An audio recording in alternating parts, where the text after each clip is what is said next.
I found that nothing in life is worthwhile unless you take risks. Nothing. Nelson Mandela said, "There is no passion to be found playing small and settling for a life that's less than the one you're capable of living." Now, I'm sure in your experiences in school and applying to college and picking your major and deciding what you want to do with life, I'm sure people have told you to make sure you have something to fall back on. Make sure you got something to fall back on, honey. But I never understood that concept, having something to fall back on. If I'm going to fall, I don't want to fall back on anything.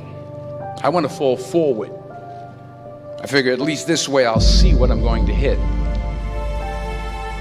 Without consistency, you'll never finish. So do what you feel passionate about. Take chances. Don't be afraid to fail. There's an old IQ test was 9 dots, and you had to draw 5 lines with a pencil within these 9 dots without lifting the pencil. The only way to do it was to go outside the box. Don't be afraid to think outside the box. Don't be afraid to fail big, to dream big. But remember, dreams without goals are just dreams. Reggie Jackson struck out 2,600 times in his career, the most in the history of baseball. But you don't hear about the strikeouts. People remember the home runs. Fall forward. Thomas Edison conducted 1,000 failed experiments. Did you know that? I didn't know that. Because the 1,001st was the light bulb. Fall forward. Every failed experiment is one step closer to success.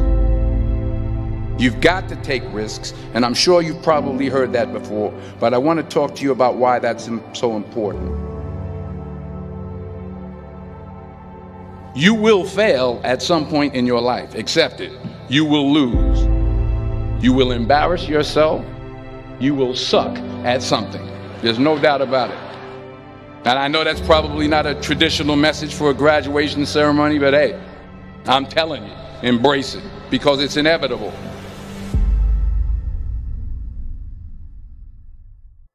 In the acting business, you fail all the time. Early on in my career, I auditioned for a part in a Broadway musical. Perfect role for me, I thought, except for the fact that I can't sing. I didn't get the job. But here's the thing. I didn't quit. I didn't fall back. I walked out of there to prepare for the next audition, and the next audition, and the next audition.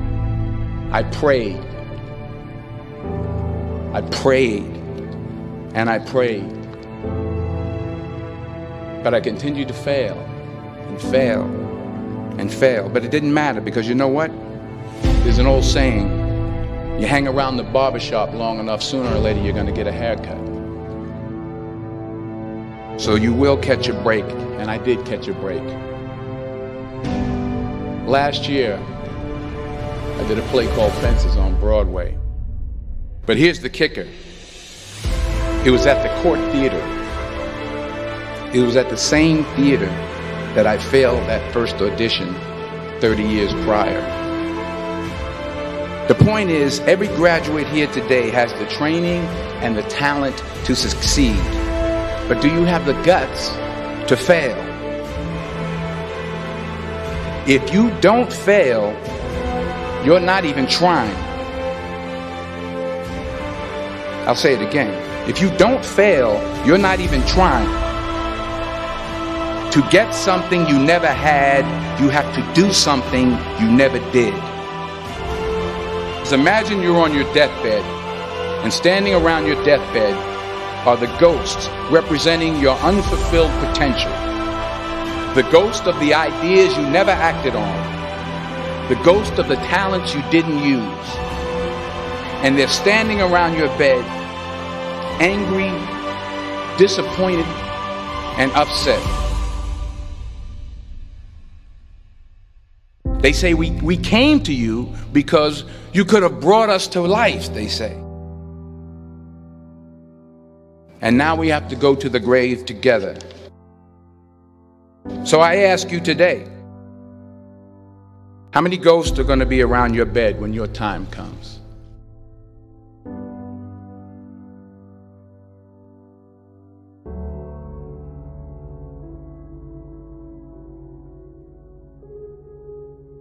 I just got back from South Africa. It's a beautiful country, but there are places there with terrible poverty that need help.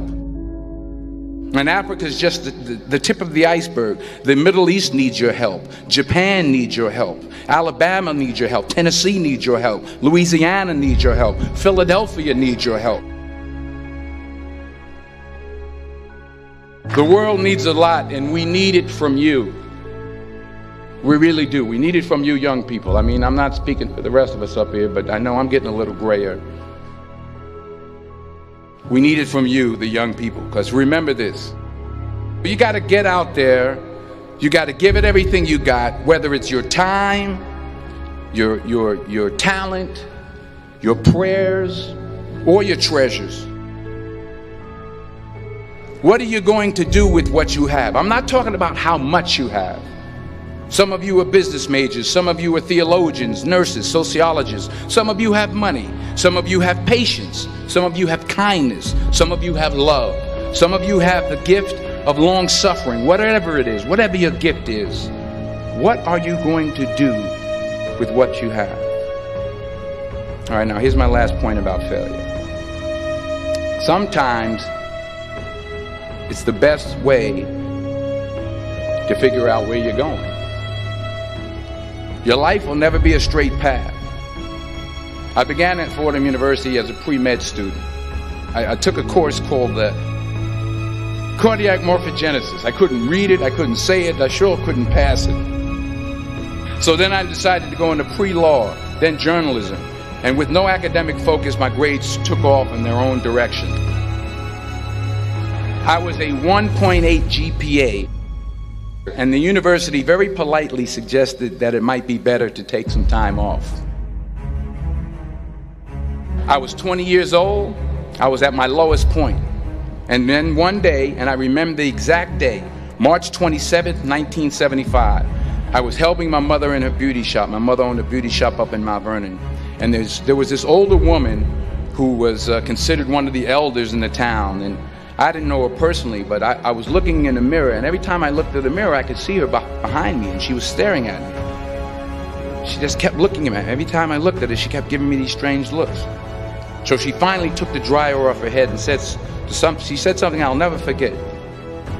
She said, "Young boy, I have a prophecy, a spiritual prophecy." She said, "You are going to travel the world and speak to millions of people." And in the years that followed, just as that woman prophesied, I have traveled the world and I have spoken to millions of people through my movies.